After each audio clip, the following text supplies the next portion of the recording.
Summary: 90-Day Fiancé villains are known for sinking very low. They do and say shocking things.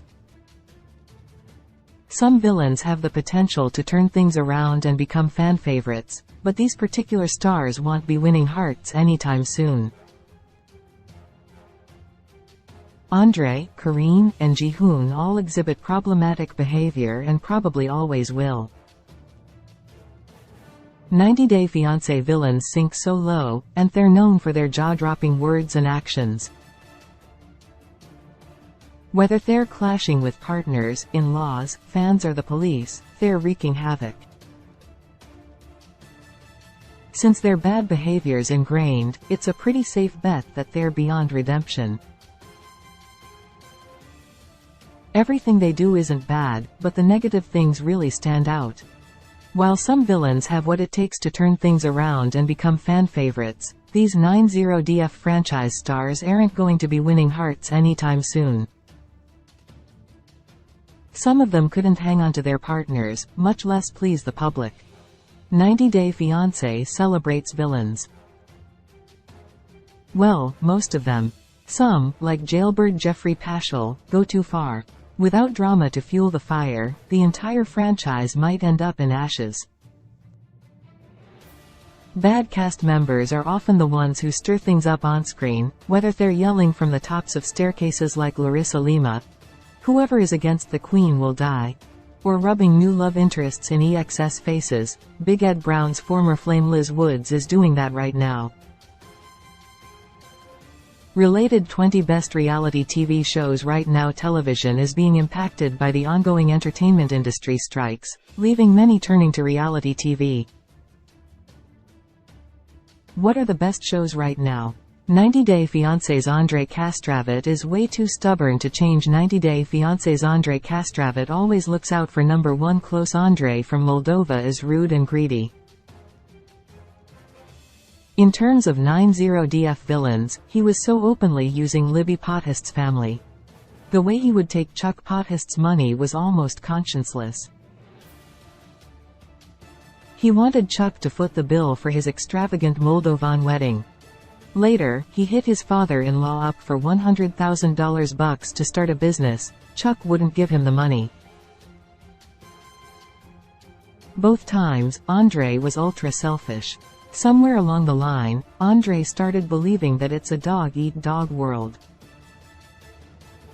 What he wanted came first.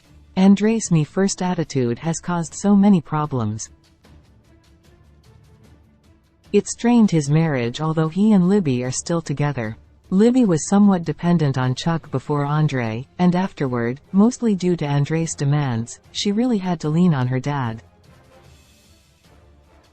It got to the point that Chuck was like some sort of bank. Libby was working for him, Andre was borrowing, or just taking, money, and Chuck offered Andre a job at his company in lieu of giving him the $100K he asked for. Andre's attitude towards money and his in-laws shows who he really is. He feels entitled to their cash because he married their daughter. He gets angry when he tries to use them and is thwarted. Sometimes, Andre goes to war with other Pothists too, including Charlie Pothist. Their feud is legendary. In fact, during one dispute, Andre got very emotional. The brash 90-Day Fiancé star from Moldova threatened to FCK up his brother-in-law. Yes, Andre had violence on his mind, and not for the first time. He's never one to shy away from a no-holds-barred brawl, even if it ruins a family get-together. That's another side of his personality that probably won't change. Sure, he could mellow with age, a lot of people do, but there's always that hair-trigger temper. It pushes him to do some terrible things. When he's not swearing at his wife, he's ordering her to listen double. Sometimes, he seems like a real jerk. In the TLC clip shown at YouTube, one of Andre's insults is almost lost in translation. Put them mouth shut. Andre needs some kind of anger management training. He needs to stop asking other people for money. The world does not owe Andre a living. While he does seem to love his wife, he also needs to work on his communication skills. He talks down to her and this might eventually lead to a breakup. She's put up with a lot as it is. Andres a caring father, although he curses around his kids sometimes, and hopefully, he's gentle with the little ones. They do seem to bring out his softer side. However, hell always be Andre, and that's why hell never redeem himself. He is who he is, no one can change him. 90-Day Fiancé's Corinne Martins seems ruthless sometimes. Did Corinne Martins ever love Paul Stale? Close. Corinne's been involved in so much drama and so many scandals. In the past, while interacting with Paul, Corinne seemed so cold and mean. It almost seemed like she hated him. The couple didn't have much money and Paul appeared to be mentally unstable. Once, during an argument, he ran off. His behavior seemed very disordered. Corinne had more self-control, but she didn't exactly nurture an already disturbed Paul. When the pair lost custody of their sons Ethan and Pierre Stale after Corinne got violent with Paul during an argument, Corinne did try to change. She's done some positive things.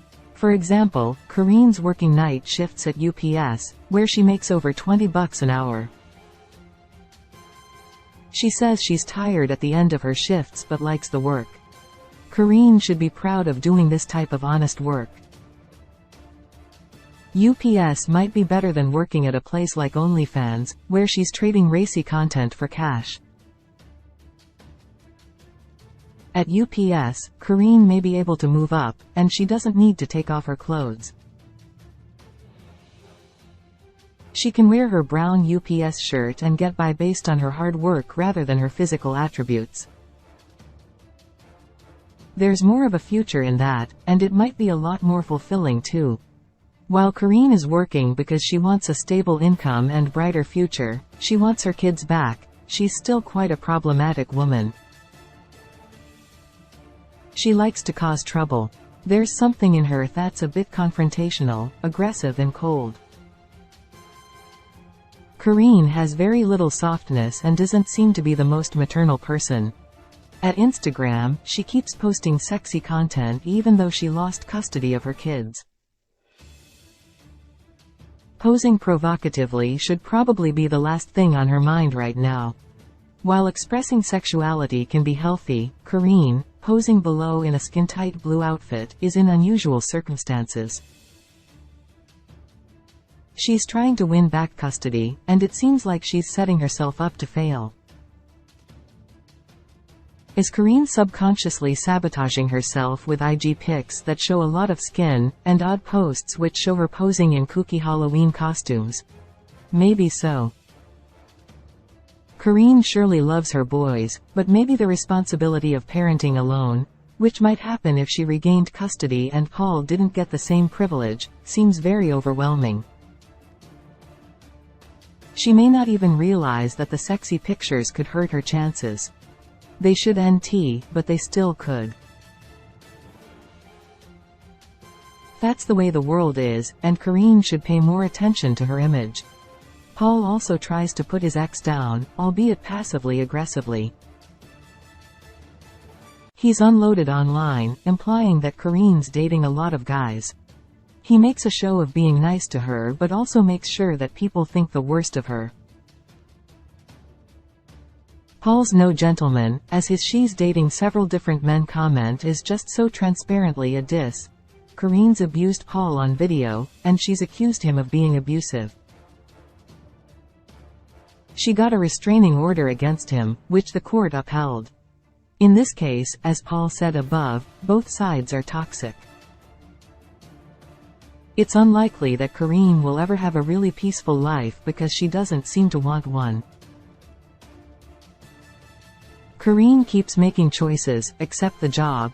That's a good thing for her, that move her further away from her goals. 90-Day Fiancé's Ji-hoon Lee never seems to change. Will Ji-hoon Lee ever be a proper father? Close. Ji-hoon is like Peter Pan. He never seems to grow up completely, despite some major life events that should have initiated personal growth. He also looks sad a lot on Instagram. Ji-hoon has problems. For some reason, he just can't get his adorable little son Ji-hoon back in his life. He says he wants to, but it never happens. In Ji-hoon's defense, Devon Clegg, his ex, lives in America. That's a long way from South Korea. Navigating the maze of international family law isn't easy for anyone, and Ji-hoon's never been the most driven individual. The problem with Ji-hoon, which may mean that he's beyond redemption, is that he created so many of his own problems. He wouldn't become fully employed when Devon and her 2 children were counting on him to provide for them in South Korea. He dropped the ball in such a serious way that he basically came off as one of the weakest men in the franchise. Even when a little baby was there, needing everything that an infant needs, he battled inertia. Ji-hoon hasn't changed a lot over time, except physically. He did get a nose job. Otherwise, he is a quiet online presence. What he does isn't nearly enough to redeem him in the eyes of viewers. The big, and terribly sad, issue is that his son has cancer. The little boy has had to go through so much. It's a shame that he can't spend time with his father. There's always hope, so maybe 90 Day Fiancé star Ji-hoon will find a way to get closer to his son. Sources: TLC, YouTube, Paul Stale, Instagram. 90 Day Fiancé. Some famous villains have appeared in the 90DF franchise, including Big Ed Brown, Larissa Lima, Jeffrey Paschal, Ji-hoon Lee, Corinne Martins and Andre Castravet.